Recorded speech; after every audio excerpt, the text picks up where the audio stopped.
Réponse.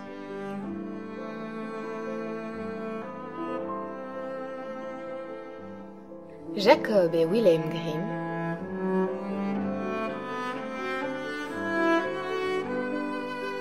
Traduction Félix Franck.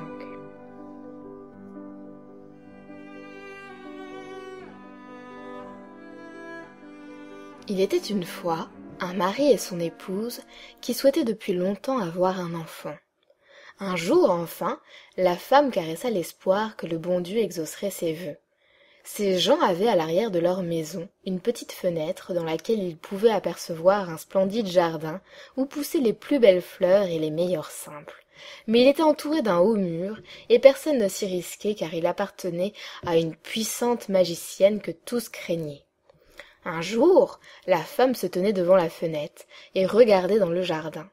Là, elle vit une plate-bande où poussaient de belles réponses qui paraissaient si fraîches et vertes qu'elle eut une grande envie d'en manger. L'envie grandissait chaque jour, et comme elle savait qu'elle ne pourrait pas en avoir, elle dépérissait, pâlissait et prenait un air de plus en plus misérable. Alors le mari prit peur et demanda « Que te manque-t-il, ma chère épouse ?» « Hélas, répondit-elle, si je ne peux manger de ces réponses du jardin derrière notre maison, alors je mourrai. » L'homme qui aimait sa femme pensa « Eh, laisseras-tu ton épouse mourir? Va lui chercher des réponses, quoi qu'il pût t'en coûter. » Lorsque le crépuscule fut arrivé, il escalada le mur du jardin de la magicienne, cueillit rapidement une pleine poignée de réponses et les rapporta à son épouse. Elle s'en fit aussitôt une salade et la mangea d'un coup avidement. Elle eut plus temps que le jour suivant, elle en eut encore 3 fois plus envie. Pour la calmer, l'homme dut encore une fois escalader le mur du jardin. Il le fit à nouveau au crépuscule, mais tandis qu'il grimpait au mur, il fut brusquement effrayé, car il aperçut la magicienne qui se tenait devant lui. « Comment peux-tu te risquer, dit-elle avec un regard plein de courroux, à pénétrer dans mon jardin et à me voler mes réponses comme un brigand? Tu vas être puni !»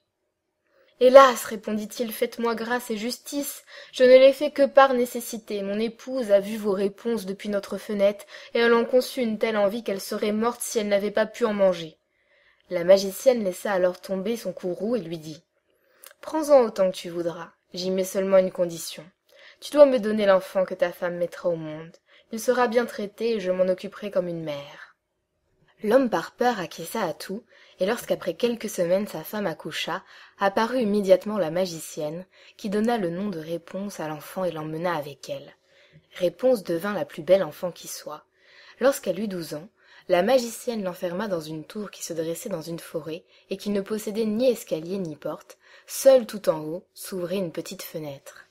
Quand la magicienne voulait entrer, elle se tenait au bas et appelait « Réponse, Réponse, dénoue et lance vers moi tes cheveux !»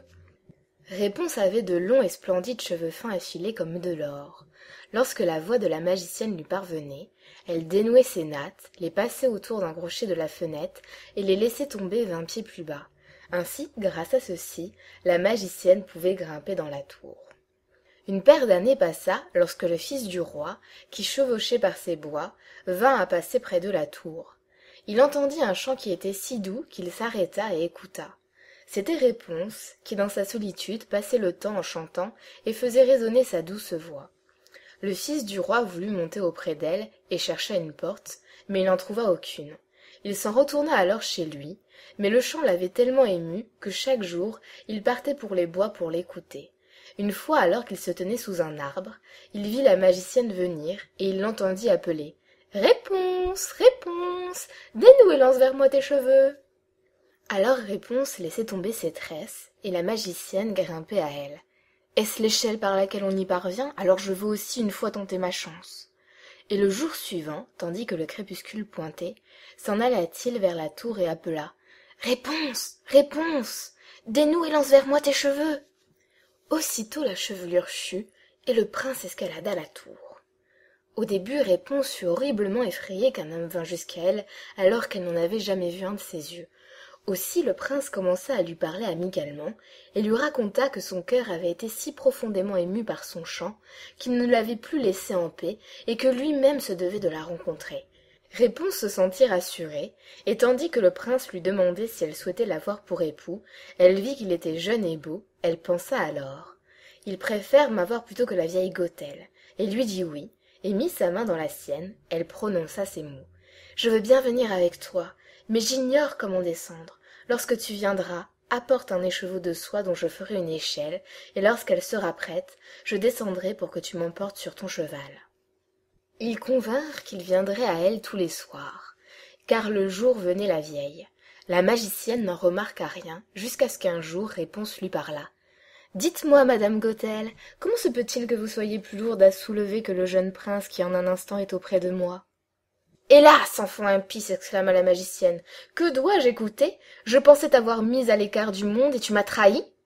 Dans sa colère, elle attrapa la chevelure de Réponse, lui envoya une paire de claques de sa main gauche, attrapa de sa main droite une paire de ciseaux, et en un clin d'œil les tresses furent étalées sur le sol. Elle fut tellement sans pitié que Réponse fut exilée dans une contrée désertique où elle dut vivre dans la privation et la peine.